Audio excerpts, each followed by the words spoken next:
टिड्डा और चींटी की कहानी। एक समय की बात है, उत्तर भारत के एक हिस्से में एक टिड्डा रहता था। उसी के पास चींटियों का एक झुंड भी रहता था। बसंत ऋतु का मौसम था। खाने के लिए टिड्डा और चींटिया के पास कोई कमी नहीं थी। फिर भी चींटिया सुबह जल्दी उठती और सूर्योदय से पहले ही अनाज ढूंढने निकल जाती और दिन भर अनाज एकत्रित कर वापस लौटकर अनाज को अपने बिल में जमा करती थी। जबकि टिड्डा दिन भर गाना गाते हुए घूमता फिरता था।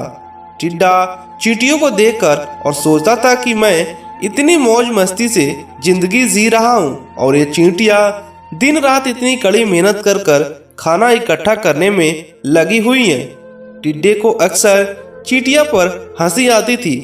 एक बार अनाज का दाना ले जाते हुए एक चींटी गिर गई। पास में ही टिड्डा बैठा हुआ था। चींटी ने टिड्डे से मदद मांगते हुए बोली, भाई टिड्डे, क्या तुम इस अनाज को मेरे बिल तक पहुंचाने में मेरी सहायता कर सकते हो? टिड्डा बोला, इतना सुहावना मौसम है, तुम्हें इस मौसम का आनंद लेना चाहिए। चारों तरफ कितनी अच्छी हरियाली और खाने के लिए भोजन की कोई कमी नहीं है। सुनहरी धूप निकली हुई है। मैं तो दिन भर गाना गाता हूँ और इस सुंदर प्रकृति दृश्य को देखकर आनंद लेता रहता हूँ, जबकि तुम मूर्ख हो जो सूर्योदय से सूर्यास्त तक मेहनत करते हो और भोजन को इकट्ठा करने में लगे हुए हो। चींटी बोली, टिड्डा भाई, हम यह भोजन गर्मियों के लिए इकट्ठा कर रहे हैं। गर्मियों में जब चारों तरफ अनाज की कमी होती है और खाने के लिए कुछ नहीं रहता है, तब हम यही भोजन खाकर जिंदा रहते हैं। तुम्हें भी गर्मियों के लिए कुछ न कुछ भोजन इकट्ठा अवश्य कर रखना चाहिए। चींटी की बात सुनकर टिड्डा बोला, अरे चींटी, ये सब काम बेवकूफ लोगों की है। अभी तो मुझे खाने के लिए पर्याप्त भोजन मिल रहा है। मैं तो इसी तरह गाना गाकर आनंद पूर्वक अपना समय बिताता चाहता हूँ। टिड्डी ने चींटी की कोई सहायता नहीं की और वहां से चला गया। टिड्डे की इस हरकत से चींटी को बहुत ही दुख हुआ और चींटी किसी तरह अनाज को उठाकर अपने बिल तक ले गई। चींटी ने यह बात अपने सारी चींटी साथियों से बतलाई। धीरे धीरे समय बीतता गया और गर्मी का मौसम आ गया। एक बार गर्मी बहुत ही ज्यादा अन्य साल के मुकाबले हो गई और चारों तरफ सूखे और अकाल की स्थिति बन गई। चींटियों के पास इस गर्मी में खाने पीने के लिए कोई कमी नहीं थी, क्योंकि उन्होंने वसंत ऋतु में पर्याप्त अन्न इकट्ठा कर रख लिया था। किंतु टिड्डे के पास खाने के लिए कुछ नहीं था। उसने अपने आसपास बहुत ही तलाश किया, किंतु कहीं भी उसे खाने के लिए कुछ नहीं मिला। टिड्डा कई दिनों से भूखा था और भूखे मारे उसकी हालत खराब थी। उसे समझ नहीं आ रहा था कि अब उसे क्या करना चाहिए। तभी टिड्डे को चींटिया की याद आई, जो बसंत ऋतु में भोजन इकट्ठा कर रही थी।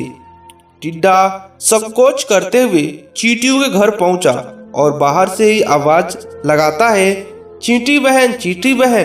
तभी कुछ चींटियां बाहर आती हैं और टिड्डे को देखकर बोलती हैं, टिड्डा भाई, क्या हुआ जो इतनी गर्मी में आप यहाँ भटक रहे हो? टिड्डा बोला, मैंने चारों तरफ अन्न की तलाश की, किंतु मुझे खाने के लिए कुछ नहीं मिला। मैं कई दिनों से भूखा हूँ। कृपया मेरी कुछ मदद करिए, मुझे कुछ भोजन दे दो। उसी समय चींटी आ गई, जिसकी टिड्डे ने कोई मदद नहीं की थी और उसका मजाक उड़ाया था। चींटिया टिड्डे को देखकर बोली, जब हम मेहनत कर भोजन इकट्ठा कर रहे थे, तब तुमने हमारा मजाक उड़ाया था। हमारे बार बार कहने पर भी तुमने भोजन इकट्ठा नहीं किया, उल्टे ही हमें मूर्ख और ना जाने क्या क्या कहा था। ऐसे में हम तुम्हारी कोई मदद नहीं कर सकते, क्योंकि यह अनाज हमने आपातकालीन के लिए खुद के लिए जिंदा रखने के लिए एकत्रित किया है। इस प्रकार टिड्डा उदास होकर वहां से जाने लगता है। उसे लगने लगता है कि वह भूख से मर जाएगा। तभी चींटिया टिड्डे को बुलाती है और उससे वचन लेती है कि अगले वसंत ऋतु में टिड्डा भी मेहनत करेगा और अपने भोजन एकत्रित करेगा। टिड्डा चींटियों को वचन देता है और चींटियां उसे कुछ भोजन दे देती हैं। इस प्रकार चींटियों की मेहनत और दयालुता से टिड्डे की जान बच जाती है और टिड्डा भी अगले वसंत में चींटियों के साथ मिलकर खूब मेहनत करता है और गर्मियों के लिए भोजन इकट्ठा करता है। शिक्षा। चींटी और टिड्डा की कहानी से हमें यह शिक्षा मिलती है कि हमें कभी भी काम में चोरी नहीं करनी चाहिए और कोई काम करने से पहले भविष्य को ध्यान में रखकर करना चाहिए। आपको यह कहानी कैसी लगी हमें नीचे कमेंट करके बताइएगा।